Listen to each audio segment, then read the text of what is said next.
You're listening to the Taylor Marshall Show, a special series on the book of Revelation, which we're calling the Catholic Apocalypse. And today we look at Revelation chapter 18, the fall of Babylon the Great.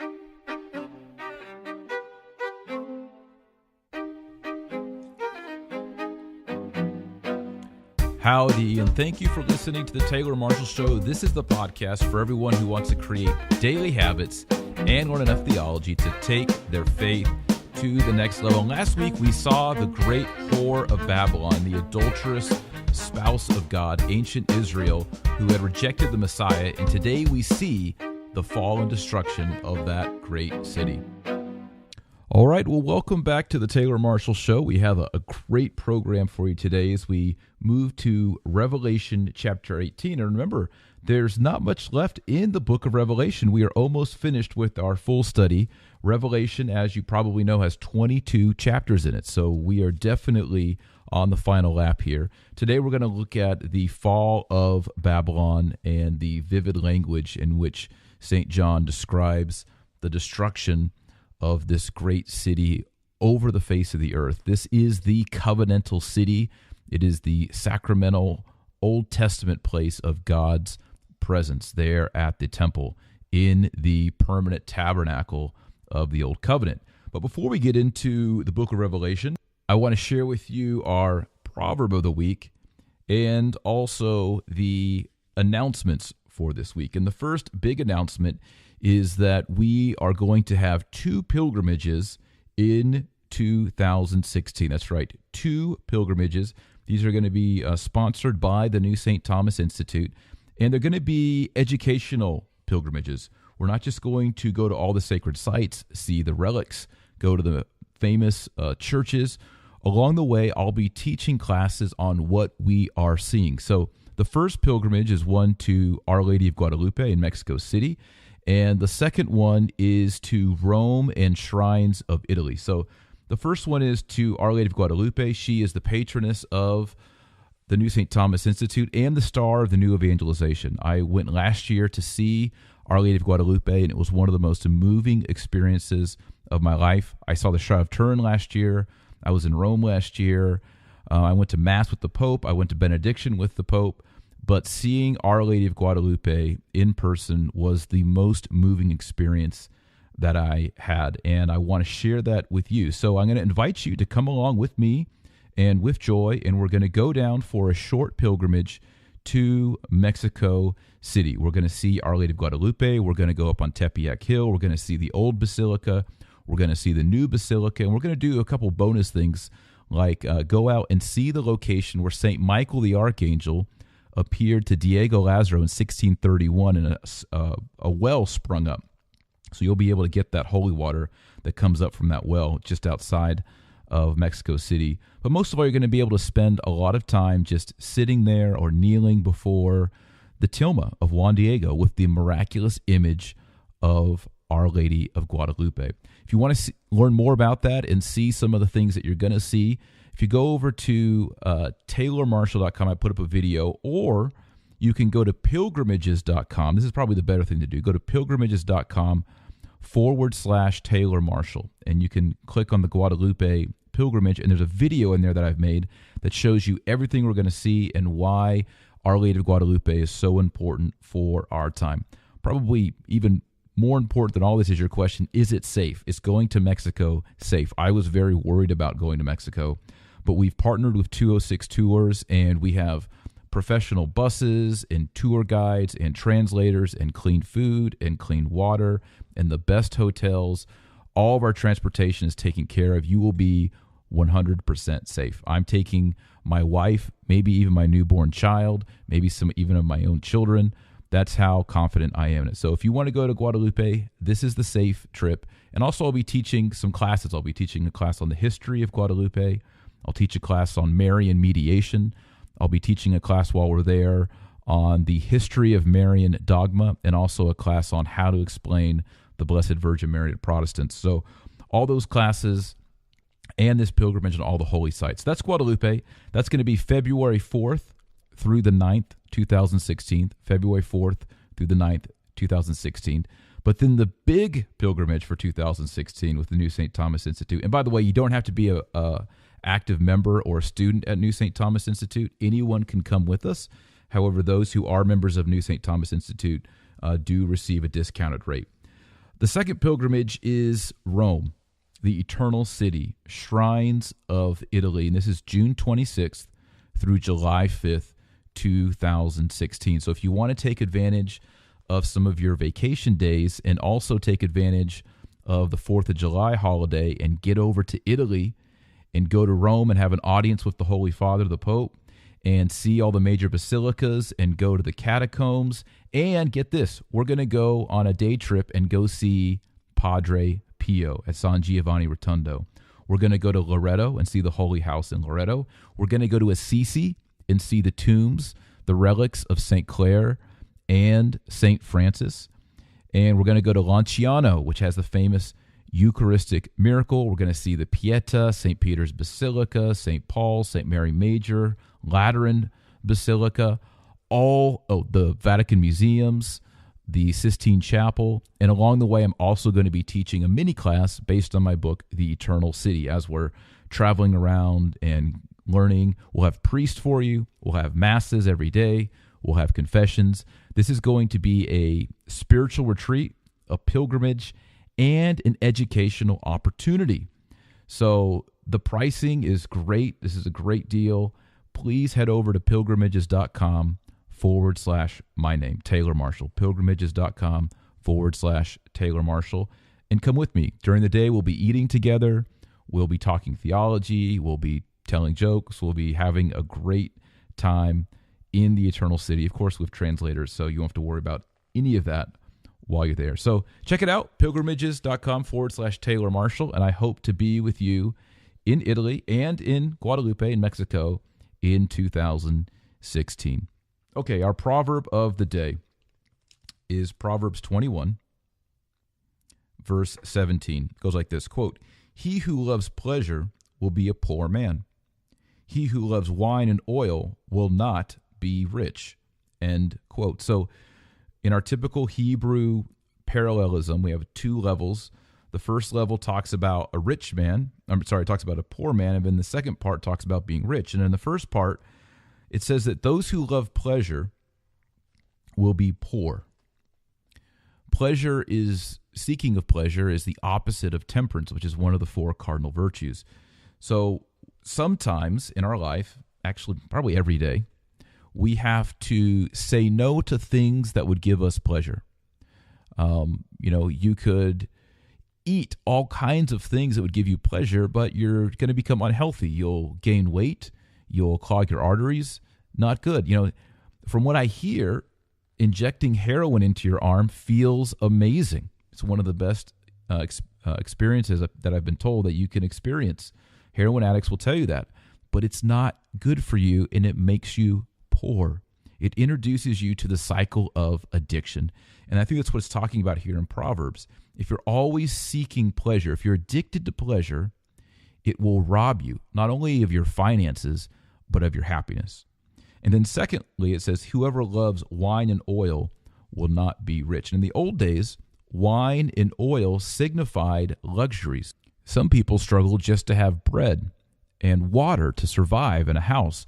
So to have oil, which was medicinal and also made your hair shine, your face shine, it helped with cracking hands and cracking feet and skin maladies and all kinds of things. And also wine, which not only tasted great, but also made you feel well and also was something key to entertaining other people. If you had those things, you were living a life of luxury. So if we set our hearts on those things, and the luxuries in our lives could be luxury automobiles, luxury homes, luxury vacations, luxury status symbols.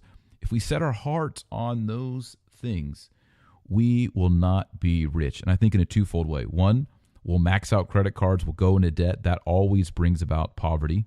Debt is evil in the Bible. And also we will become spiritually poor. Our hearts will be set on materialism, physical things. And as we're going to see in today's lesson from Revelation 18, that is not the path of sanctity, and ultimately, it's not the path of joy, peace, and happiness. Some of the most unhappy people today and in the history of the world were the richest people who had their hearts set on the latest luxury. So there it is, Proverbs 21, verse 17. And let's jump in now to our Catholic Apocalypse, Revelation chapter 18. Well, you'll recall in the previous episode, we looked at the great whore of Babylon, the prostitute who had given herself to the adulterous nations of the world. And she had been pledged to God in the Old Testament. She had been the chosen bride, the chosen people. And instead, she turned to idols, and she put her trust and her faith in the kings of the nations, the idolaters, the pagans. And as a result, we saw that she gave over the true religion of the one true God and instead worshipped Caesar. As the high priest said when he was trying Christ, we have no king but Caesar. So we see the city of Jerusalem transformed. Instead of being the bride of God and the bride of Christ, she's turned into a harlot. And she has aligned herself or coupled herself by riding upon the beast, the sea beast, which we identified in chapter 13 as the Roman Empire. And she is going to experience judgment. And we saw the judgment that she was going to experience in last week in 17. And this week, and by the way, if you haven't listened to the previous episode on Revelation chapter 17, I would encourage you to do so. The 17 and 18, today's chapter, go together. It's the same idea. And, of course, you can listen to today's show and understand it all, but I think listening to 17 and 18 together is ideal. So you might want to pause this and listen to the previous episode, chapter 17, before moving on to 18. So I broke up chapter 18 into three sections. The first section is verses 1 through 8, and then the next section is 9 through 20, and then the last section is short. It's verses 20 through 24, and I'm going to handle this chapter in those three chunks as we move along, just in case you have your Bible next to you and you're following along. So I'll read the first section, and then we'll go line by line and comment on it. So chapter 18, this is the fall of Babylon. Verse 1, quote, "After this I saw another angel coming down from heaven, having great authority, and the earth was made bright with his splendor. And he called out with a mighty voice, 'Fallen, fallen is Babylon the Great. It has become a dwelling place of demons, a haunt of every foul spirit, a haunt of every foul and hateful bird. For all nations have drunk the wine of her impure passion, and the kings of the earth have committed fornication with her, and the merchants of the earth have grown rich with the wealth of her wantonness.' Then I heard another voice from heaven saying, 'Come out of her, my people, lest you take part in her sins, lest you share in her plagues. For the sins are heaped high as heaven, and God has remembered her iniquities. Render to her as she herself has rendered, and repay her double for her deeds. Mix a double draught for her in the chalice she has mixed.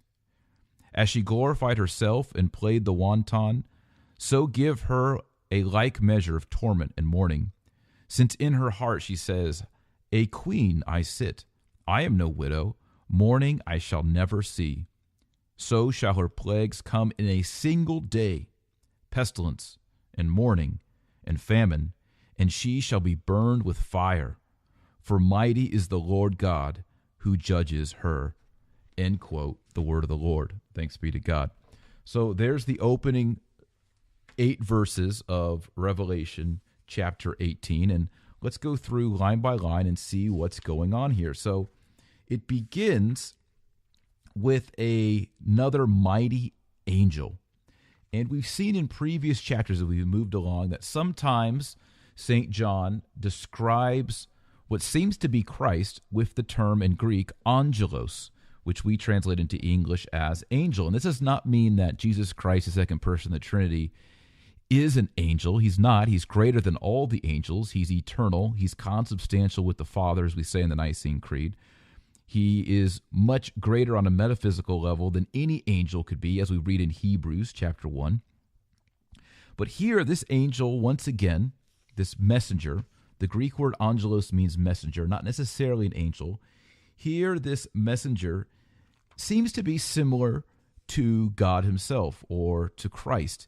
He has great authority, which reminds us of what we learn about Christ in John chapter 5 and John chapter 10. He comes down from heaven, but most of all, it says the earth was illumined with his glory. And this is language we see all over John's gospel. Of course, this is the same John in the book of Revelation. John chapter 1 speaks of the glory of Christ 3 or 4 times. John chapter 8, John chapter 9, the Gospel of John chapter 11, chapter 12, so on and so forth. But also this is pulling from Ezekiel chapter 43, where it says that with God, the earth shines with his glory. So the language that's used for this angel seems almost divine, if not divine itself. So there may be a reason here to think of this messenger coming as the Logos himself. He's coming to bring judgment. And we hear it shouted aloud, "Fallen, fallen is Babylon the Great." So this is echoing Amos, the prophet Amos, who said the same thing about Israel centuries later. Amos in chapter 5 writes, "She," that is Israel, "she has fallen and will not rise again, the virgin Israel. She lies neglected on her land. There is none to raise her up." So Israel, as we learn from Amos, is supposed to be a virgin. But she's exchanged her virginity and she's become a prostitute. She's become the whore of Babylon. And so, as it says here in Amos, she has fallen. We see the same language here in Revelation.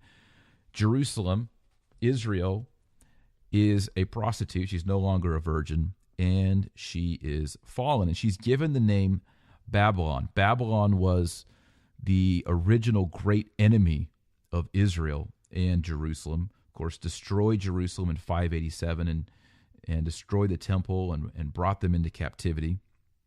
But what's interesting here is that it's become a dwelling place of demons and of unclean spirits and of unclean birds. Now, in the Greek here, we have the word for dwelling place as katoiketerion. And this word is used elsewhere to describe God's presence in the holy city, in the temple. That's right, in the temple. But notice it's not God that dwells in the temple anymore. It has become a dwelling place of demons and unclean spirits and every unclean and hateful bird. This is a great judgment upon the holy city. And Christ himself said that the house of God, the temple of God, would be made desolate. For more on that, read Matthew chapter 24. In the 3rd verse, we read about how she's committed fornication with nations, kings, and merchants. So instead of being faithful to God and trusting in him, Jerusalem has turned towards other nations and kings, namely the Romans, and also merchants. Israel desires the luxuries. We're going to see that in this chapter, and it relates to our proverb of the week. She loves the wine and the oil. She wants to be rich. She wants to be like the emperors and the Caesars of the pagans. And it reminds us of Jesus Christ when he came to the temple in Matthew 21 and also in John chapter 2, and he drives out the money changers. This is an indictment on the temple. He says, "You have made my Father's house into a house of merchandise, a den of thieves."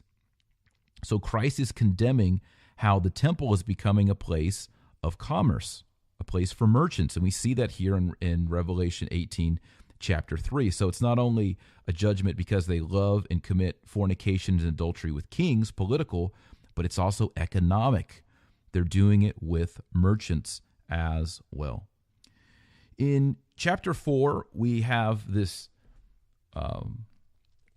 call for salvation, a call for rescue. And the voice from heaven says, "Come out of her, my people, that you may not participate in her sins and that you may not receive her plagues." Come out of her. This is Christ when he told them in Matthew 24 to leave Jerusalem when they saw the sign of the eagles surrounding the city. What are the eagles? Those are the Roman standards that the Roman legions carried before their armies. When the Roman eagles surrounded the city in AD 69 and into 70, that was the time for the Christians, the followers of Jesus Christ, to leave the city. And we know that that, in fact, did happen historically. The Christians, following the prophecy of Christ, left the city. So this is saying, come out of her, my people, that you may not receive her sins and her plagues. This, by the way, is one reason why we know that the great city being discussed here is not Rome, but Jerusalem, because there was never any instruction for Christians to leave Rome. In fact, there was instructions for Christians to go to Rome. Christ told Paul to go to Rome. Christ indicated for Peter to go and to stay in Rome. So Christ is telling people to stay in Rome, but he's saying get out of Jerusalem.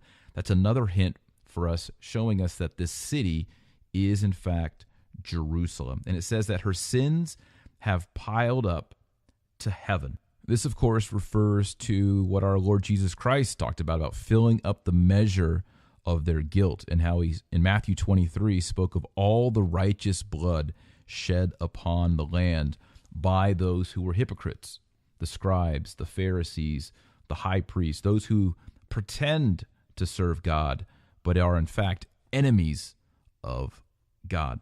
And for this reason, it says, pay her back even as she is paid, give her back double according to her deeds. In the chalice which she has mixed twice as much for her. So she's going to get a double dose of her own medicine. She is going to be doubly punished. And this probably refers to how she has sinned not only against God, but against mankind. And we see throughout this passage that her sins and her adultery affect not only her relationship with God, but her relationship with the covenantal people and her relationship with the pagan nations. And so she's being punished. She's being chastised doubly. Then it says that she says in her heart, I sit as a queen and not as a widow, and I will never see mourning. So she is boasting. She thinks that she's secure. She thinks that nothing can bring her down. And this is actually a reference to Isaiah chapter 47. In Isaiah chapter 47, Isaiah speaks of the condemnation of historical Babylon. And there it reads, you said, I shall be queen forever. These things you did not consider, nor remember the outcome of them. Now then, hear this, you sensual one, who dwells securely, who says in your heart, I am, and there is no one beside me. I shall not sit as a widow, nor shall I know the loss of children. See, there it is. See, so Isaiah is talking about Babylon, the pagan nation, who says, I'm a queen. I'm not a widow. I'm not mourning. And Isaiah says, no, God is going to visit you and you will be punished. So just as God once punished the ancient Babylonians, now he is punishing Jerusalem, who has become a spiritual Babylon, who has denied the presence of God there at the temple, denied the presence of God standing before them, in the person of Jesus Christ, fully God and fully men. And now they have become a haunt of demons. They become a habitation for that which is unclean. It goes on to read, for this reason in one day her plagues will come, pestilence and mourning and famine, and she will be burned with fire. For mighty is the Lord who judges her. So he says it's going to all happen right away. In a day, in a moment, the entire city will be destroyed. It will be burned up with fire. And that's exactly what happened in the year AD 70. Rome came, they destroyed the city, they sacked the city, they killed everyone, they burned the city, and yes, they even burned the temple. So that's the first part of Revelation 18. Let's move into the second part of Revelation 18, beginning at verse 9 and running down to about verse 20. Quote, and the kings of the earth who committed fornication and were wanton with her will weep and wail over her when they see the smoke of her burning. They will stand far off in fear and torment and say, alas, alas, you great city, you mighty city, Babylon. In 1 hour has your judgment come. And the merchants of the earth weep and mourn for her, since no one buys their cargo anymore, cargo of gold, silver, jewels and pearls, fine linen, purple, silk, and scarlet, all kinds of scented wood, all articles of ivory, all articles of costly wood, bronze, iron, marble, cinnamon, spice, incense, myrrh, frankincense, wine, oil, fine flour, wheat, cattle and sheep, horses and chariots and slaves, that is, human souls. We'll pause right there. So here we have a big catalog of all the items that will no longer be traded in her streets. And this has raised some commentators to say, well, this sounds like a really rich and important city. Is this Jerusalem? Did Jerusalem truly have this much wealth? Was Jerusalem a mercantile economic capital? And the answer is, you bet it was. Jerusalem was situated between 3 continents. Jerusalem is on the trading routes moving from Egypt and Africa up into the Middle East, up into Assyria and Babylon and Persia. The roads from China also jump in there. Through Arabia runs up through there, and then also into Europe. So all the trading routes sort of meet up there around Jerusalem. And Jerusalem was an extremely rich city. And I want to read a quote from you from a scholar named Alfred Edersheim. And Edersheim reports this, quote, "In the streets and lanes, everything might be purchased in Jerusalem. The production of Palestine or imported from foreign lands, the rarest articles from the remotest parts, exquisitely shaped, curiously designed, and jeweled cups, rings, and other workmanship of precious metals, glass, silks, fine linen, woolen stuff, purple, and costly hangings, perfumes, ointments, as precious as gold, articles of food and drink from foreign lands, in short, whatever India, Persia, Arabia, Media, Egypt, Italy, Greece, and even the far-off lands of the Gentiles yielded, they might be had at these markets. Ancient Jewish writings enable us to identify no fewer than 118 different articles imported from foreign lands, covering more than even modern luxury has devised," end quote. So Jerusalem is rich. Jerusalem is a trading center in the ancient world, and by it being destroyed and taken out, it brought about a economic crisis. And so we see in this passage where it says, "Alas, alas, you great city, the mighty Babylon, in 1 hour your judgment has come." We see the merchants and the kings, so we see a political and an economic mourning in this great catalog.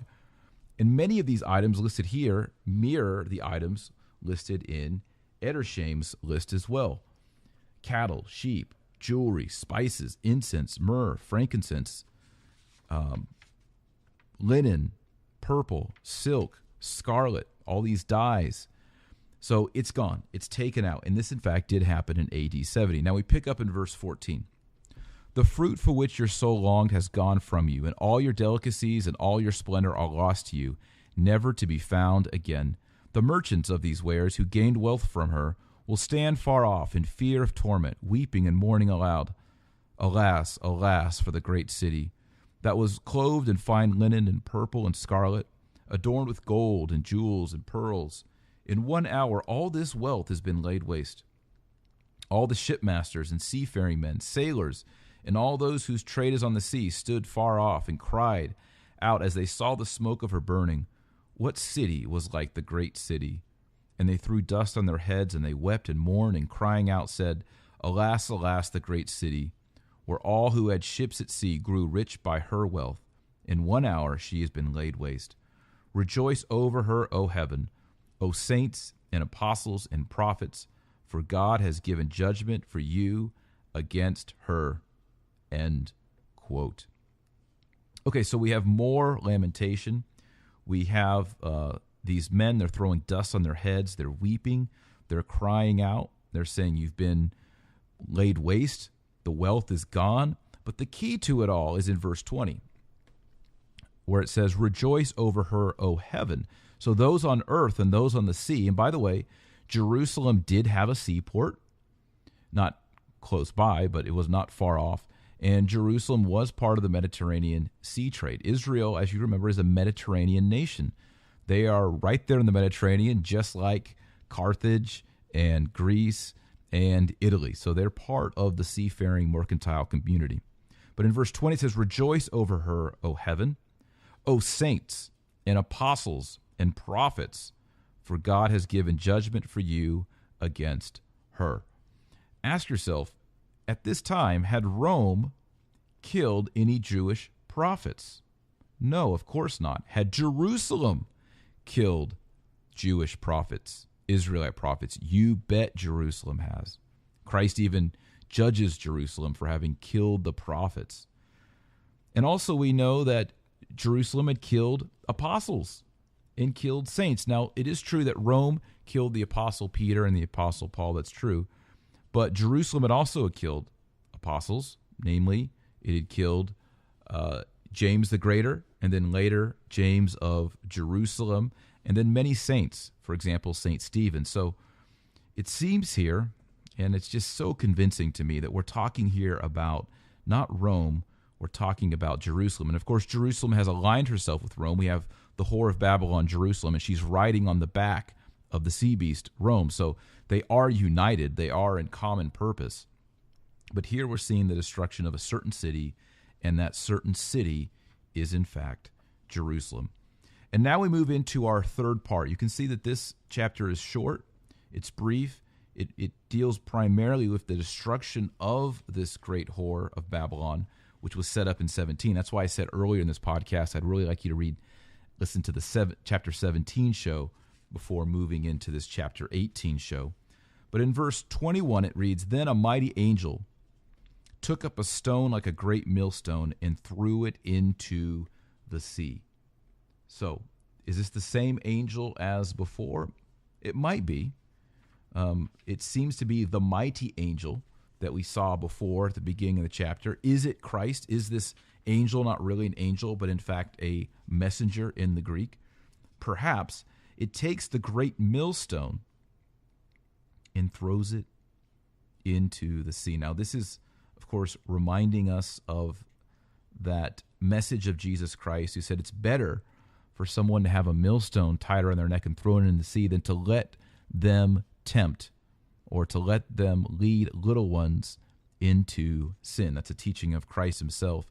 Here we have an entire city being judged, figuratively tied to a millstone and thrown into the city. I'm sorry, not into the city, into the sea, because this city, Jerusalem, has led the little ones into sin. This city, which was supposed to lead all nations to love God and to worship God, has now led all of them to reject the Messiah, Jesus Christ. And so a great millstone is cast into the sea. This is also a reference to the book of Exodus, where we have the Song of Moses, and it goes like this. "Then they went down," that is the Egyptians, "into the depths like a stone. Thou didst blow with the wind, and the sea covered them. They sank like lead in the mighty waters." We find the same thing, the same idea of a stone being cast into the sea as a form of judgment in Nehemiah, where we read in chapter 9, "So they passed through the midst of the sea on dry ground," that is, the Israelites, "and their pursuers," that's the Egyptians, "thou didst hurl into the depths like a stone into the raging waters." End quote. So we see this idea of a giant stone or a millstone being cast into the sea as a chastisement, as a punishment given against the enemies of God. What's notable here is that the comparison is made with Egypt.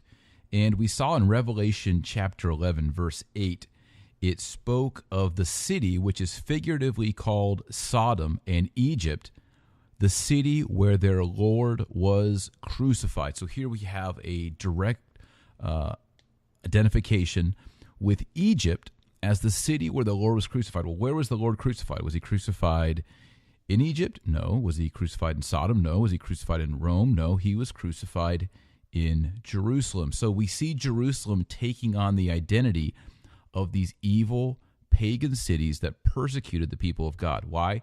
Because Jerusalem, which is supposed to be the landing pad for the Messiah, is now turning its back on Christ and persecuting not only Christ, but his church, his saints, St. Stephen, St. James the first bishop of Jerusalem, etc. Now, there's a curious thing here in this section where it says that the city, this holy great city, will not be found any longer. So you might say to me, well, Taylor, I'm pretty sure Jerusalem still exists. I mean, it's on the map. I've seen pictures of it.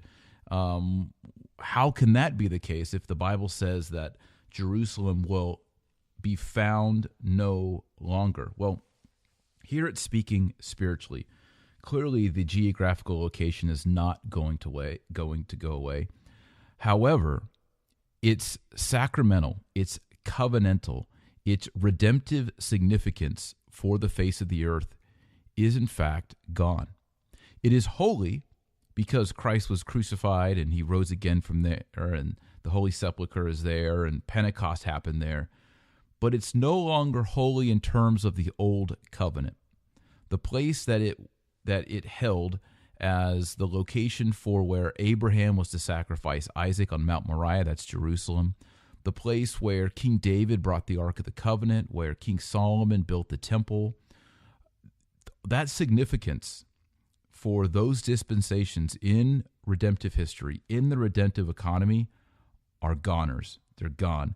And this is what it means. It's the great city, it's holy city, it's found no longer. It's no longer a holy city because of the Mosaic or Davidic covenant. It's gone. From a redemptive point of view, there is nothing redemptive about Jerusalem. Yes, we can make pilgrimages there, we can pray there, we can go to Mass, right? We can recall the great acts of the prophets and of the kings like David and Solomon and the King of Kings, Jesus Christ. But there's nothing redemptive about Jerusalem per se. We, as Christians, are not required to make a pilgrimage to Jerusalem. We're not like Muslims in that way. We don't have to go to Mecca or any place like that. In fact, as Christians, we believe wherever there is an altar and wherever there is a tabernacle, Jesus Christ, God himself, is present right there. So we don't need to travel far away. We can just travel to our local parish, our local altar, our local tabernacle. And we find this to be the case because Revelation 18 ends on a liturgical note. A lot of people miss this when they read Revelation 18, but if you read it carefully, you'll see that the cessation of certain occupations in the city actually refer to a cultic or liturgical Jewish ceremony. So beginning at verse 21, it says, Then a mighty angel took up a stone like a great millstone and threw it into the sea, saying, So shall Babylon, the great city, be thrown down with violence and shall be found no more. We've covered that. And then it says, And the sound of harpists and minstrels, of flute players and trumpeters shall be heard in you no more. That's the first one. Secondly, and craftsmen of any craft shall be heard in you no more. That's the second one. Here comes the third one. And the sound of the millstone shall be heard in you no more. And then the fourth one. And the light of a lamp shall shine in you no more. And then number 5. And the voice of the bridegroom and the bride shall be heard in you no more. For the merchants were the great men of the earth, and all the nations were deceived by your sorcery. End quote. So there's 5 things that are going to be heard or seen no more in Jerusalem, and all of these are liturgical. Did you hear it? As you were listening, did you make the connection? If you're a reader of the Old Testament, you would have heard it right away. First of all, the music. The sound of harps, minstrels, flute players, and trumpeters will be heard no more. This is describing the liturgical music at the temple that was instituted by David. Remember, we Catholics, we love the Psalms. The Psalms are integral to our worship. And the word psalm actually comes from a Greek word meaning to pluck a string. So psalms are songs that are supposed to be sung to the accompaniment of music. And David instituted a Levitical symphony, like an orchestra there in Jerusalem, so that the liturgical music would be beautiful. We all love beautiful sacred music, and King David did. He wrote music. He himself was a musician. You remember he played music for his previous master, King Saul, and then he celebrated with music at the temple, and he wanted the liturgy at the temple to be glorious, not only with a temple, but to have these beautiful hymns and musical arrangements and lyrics. So he wrote the lyrics, and you can, as you read through the Psalms, you'll see that he arranged these psalms to be set to music. And the music that was used at the temple included harps and minstrels and flutes, and also the trumpets were used by the Levites to sound out holy days and sacrifices with the liturgical calendar. So it's saying no more will the liturgical music of Israel be heard in Jerusalem. It's come to an end. Number 2, the craftsman of any craft shall no longer be found in you anymore. And this refers to the craftsmen who built the Ark of the Covenant, the tabernacle, and then later who built the actual temple. So these would be guys like Bezalel and Oholiab, and then Hiram, who helped with building the temple. Craftsmen are related to the temple, and these craftsmen weren't just skilled guys. We read in Exodus 31 that God sent the Holy Spirit, which is a big deal in the Old Testament, upon certain men so that they could be inspired as they built things for the Old Testament temple. So they weren't just craftsmen like handymen. They were inspired by God, not to write scripture, but to create liturgical, sacred artifacts. They will no longer be present in Jerusalem. Number 3, the sound of the millstone will be heard no more. In a recent Ox Talk in the New St. Thomas Institute, I talked about the importance of the temple site in Jerusalem was built on a threshing floor by a Jebusite. And King David made a deal with that Jebusite, and that Jebusite even offered to provide the livestock for the sacrifice for the inauguration of that site for the temple. So the temple is built on a threshing floor where a millstone would have been. And this is important because the millstone is where things are ground up. Wheat is ground up. And the grinding of wheat is seen as a sacrificial act in the Old Testament. In fact, there were what's called cereal offerings in the Old Testament where grain, flour, was offered to God as a sacrifice. We see this especially in the Todah sacrifice, which is translated into Greek as the, drumroll please, Eucharist sacrifice in the Old Testament, which of course becomes perfected and transformed in the New Testament as the Eucharistic sacrifice of the bread and wine, which is transubstantiated into the body and blood of the Jewish Messiah, Jesus Christ. Number 4, it says that the lamp will shine in you no more. What is this referring to? Well, inside the temple was a sacred menorah, and it burned to remind the Jews that the presence of God burned there in the temple. And so after AD 70, that lamp has not burned inside the temple or in Jerusalem ever since. So the lamp has been taken away. And then number 5, this is the most important. The bridegroom and the bride will be heard no more. It says, "And the voice of the bridegroom and the bride shall be heard in you no more." Well, what's the voice of the bridegroom and the bride? Well, the bridegroom is God himself. In the New Testament, Jesus Christ, the Son of God. And the bride is Jerusalem. As we've seen so many times, especially in the last episode in Revelation 17, Jerusalem is the pure, holy, beautiful, virgin bride of God. She's been consecrated and set apart by God to be his precious, beautiful spouse. And she's turned against him and become the prostitute, the whore of Babylon. And so no more will we hear the voice of the bridegroom God and the voice of the bride, Israel, Jerusalem, speaking back and forth in a loving discourse. It's over. Jerusalem is no longer the location for that reality. Instead, as we're going to see in the chapters to come, there is a renewed bride, a renewed virgin, a renewed Israel called Ecclesia, the church. The church is the new Israel. She is the new Jerusalem from on high.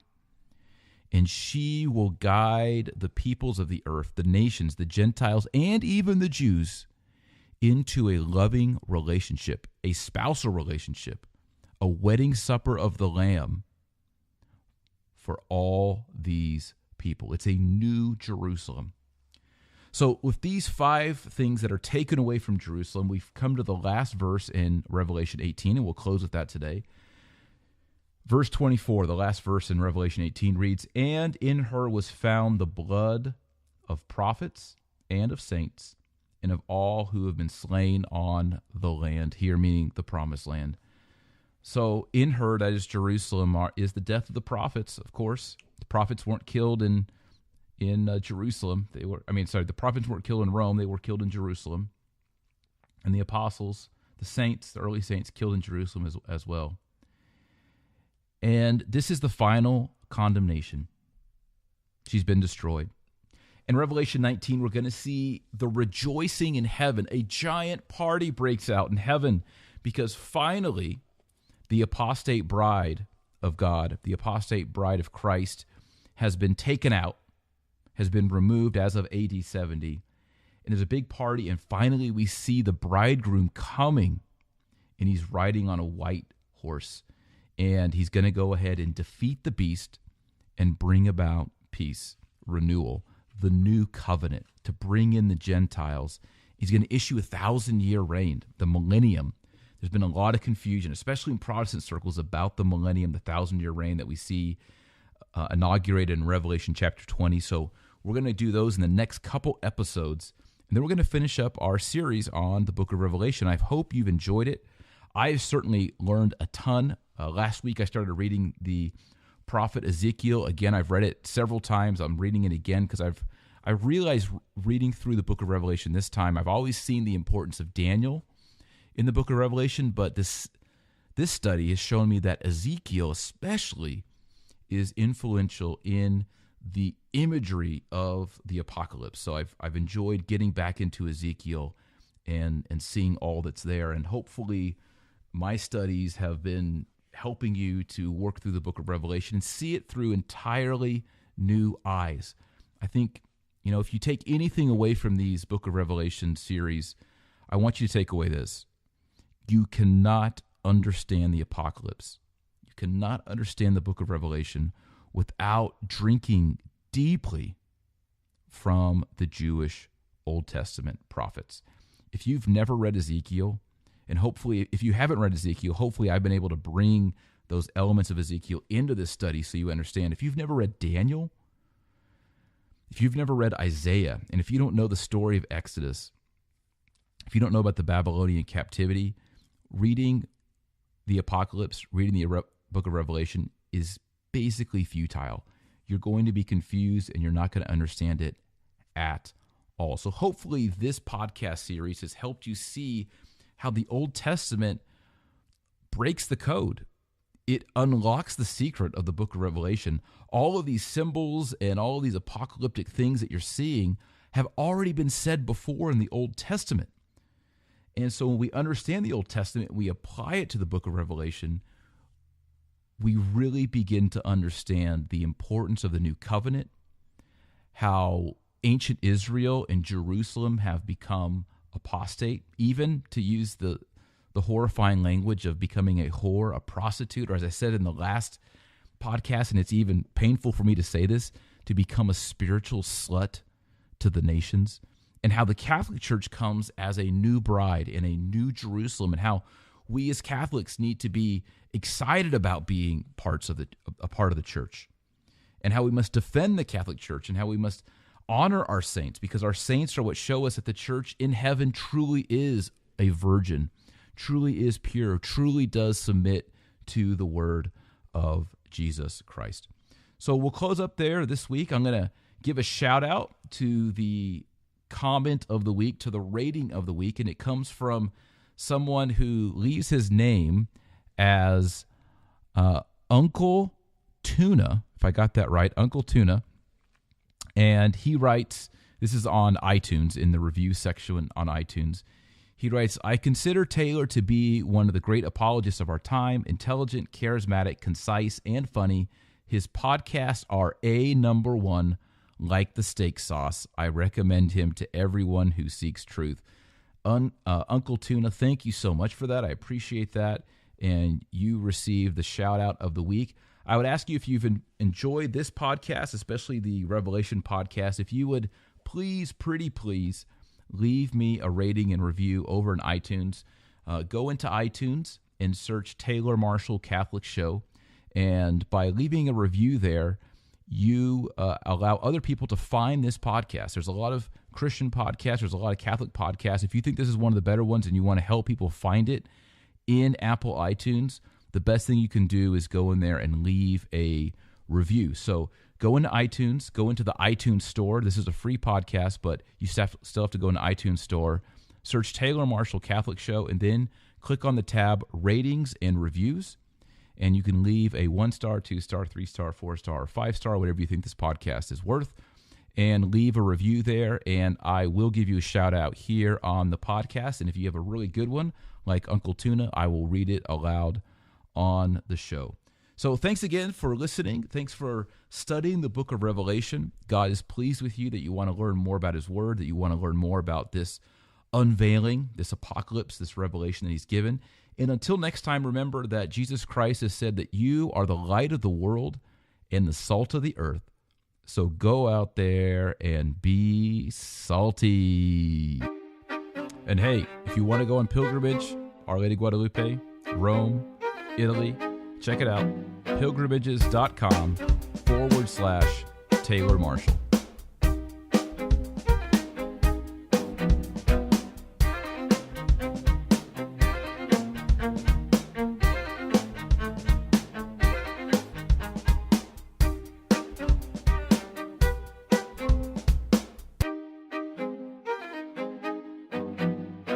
This podcast was brought to you by the New St. Thomas Institute. Discover online Catholic classes and earn your certificate in Catholic theology at the New St. Thomas Institute. To register for online Catholic classes, please visit newstthomas.com. That's newstthomas.com.